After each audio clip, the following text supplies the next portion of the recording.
Hey, it's been a while since I've talked about webtoons or digital comics, so I thought now was as good a time as any with Halloween just around the corner, or maybe having just happened, depending on when I get this video edited and uploaded. My goal is to have it done before Halloween, but if not, thanks for checking out this video anyway. I have 4 webtoons I'm going to be chatting about today. On the off chance that you don't know what webtoons is and you clicked on this video, I appreciate you checking it out, I guess. Thank you. But webtoons is a online comic hosting platform, which means that mostly it's Webtoons Canvas series, which means it's independent people posting their own work on Webtoons to get some traction for their comic. Other sites existing too, like Tapas or Comic Fury, or even more traditionally, their own website or blog sites like Tumblr. Webtoons also does Webtoons Originals, which are like comics directly affiliated with the Webtoons brand, or third-party comics. Alright, long intro aside, the first comic I'm going to be chatting about tonight is Paperteeth, created by Wulvert. Paperteeth tells the story of Avery, a vampire hunter turned vampire. Avery needs to balance her new unlife and old human one, trying her best to hide the condition from friends and work associates, while also investigating what happened to her. The beginning of the comic is presented right after Avery has been bitten by a vampire, so we know about as much as she does, and the main overarching storyline is Avery trying to figure out what vampire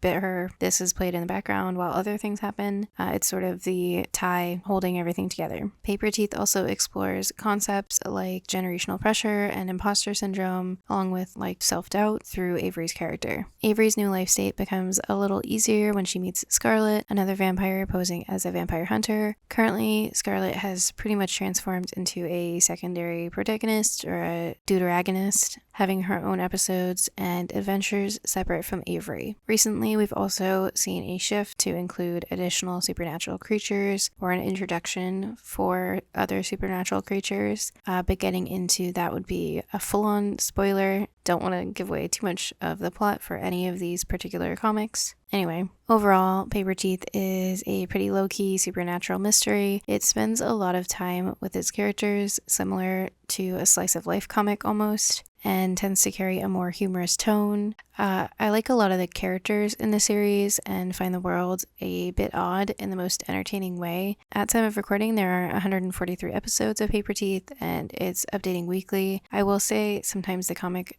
doesn't necessarily drag, but I do think it seems to forget its main plot, but I don't think that's a bad thing. I think any time that it's supplying characterization or exploration, it's fine.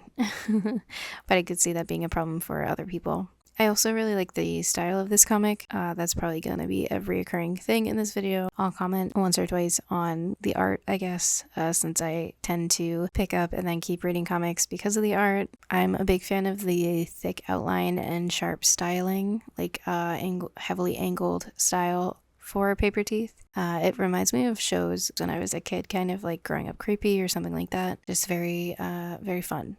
Anyway, on to the next comic. The Wicklow Skulls by Sara Bones, which feels just as much an exploration and exercise in expression and art as much as it's a comic. Uploaded between November 2020 and May 2021. I believe this comic has concluded, whether officially or unofficially. It hasn't been updated since 2021, and I don't believe Sara Bones' account has either, like their community posts on Webtoons. Each episode is also only a few panels long, if not a solo standalone piece, which creates a pretty quick read. Nevertheless, The Wicklow Skulls tells the story of 2 loving skulls on a hillside, what was once 2 loving people. We follow along with what they think, what they see, and the small experiences they can have together even after death. A relatively sweet, simple story, it paints a lovely picture of 2 people who care for each other endlessly. The story so far ends on a cliffhanger, with the latest upload leaving kind of a bittersweet ending. The art really does the heavy lifting for this. It's more so a series of vignettes regarding their afterlife together than it is a more traditional story structure for a comic. To get back to current ongoing comics, She Makes Hungry was created by actuallyoctopi and originally posted to Webtoons Canvas in 2021. It follows Dr. Ku, a ghoul hunter and scientist who meets, fights, and ultimately falls for a ghoul. The two women have a combative but structured relationship, and it's clear that they formed a sort of cat and mouse game out of their numerous altercations. After one battle, Dr. Ku is forced to submit the ghoul to testing in her lab in order to protect her from city guards that would otherwise arrest and kill her. The two end up talking more and developing their relationship while the ghoul is trapped in Dr. Ku's office, and this does ultimately lead to the ghoul almost starving and essentially trying to eat Dr. Ku, infecting her and turning her into a ghoul. She Makes Hungry wrapped up its first volume in March of this year with about 50 episodes on Webtoons. It also recently completed a Kickstarter for physical print of its first volume that I wish I didn't miss, but I totally did.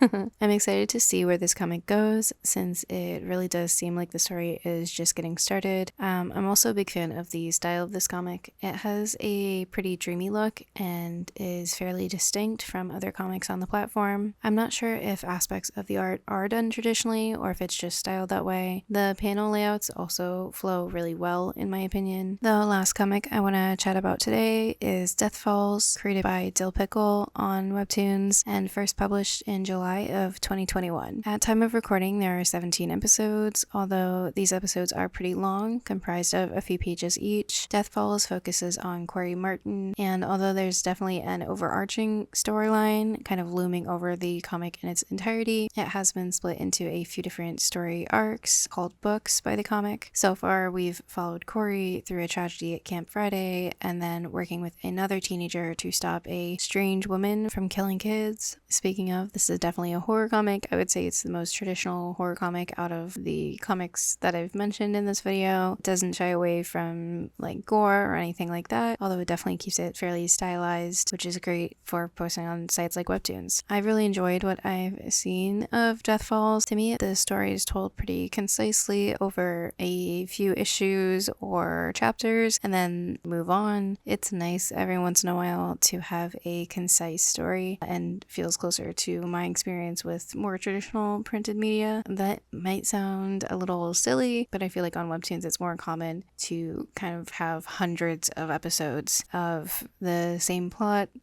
not really moving. So regardless, I've really enjoyed Deathfalls and think it's a lot of fun, and I'm kind of ending on it because I do think it is not necessarily the most Halloween-ish comic, but probably my pick if I was gonna recommend one of these to read for Halloween specifically. And I guess that's really all I have to say, so thanks for checking out the video. Hi, by the way, I'm Mojo. I post about comics or movies or TV shows or whatever I want, pretty much whenever. I do this for fun as my little corner of the internet to yell about my opinion in, so thanks for making it this far if you have. Let me know if you've read any of these webtoons, if you liked them. If you didn't, I'll link to the comics down below, and yeah. Let me know if you have any webtoons that you think I should check out, because I'm always looking for something new to read, and it is now after 1 a.m. so I'm going to bed, but hopefully I'll have this edited and uploaded before Halloween, so if not, whoops.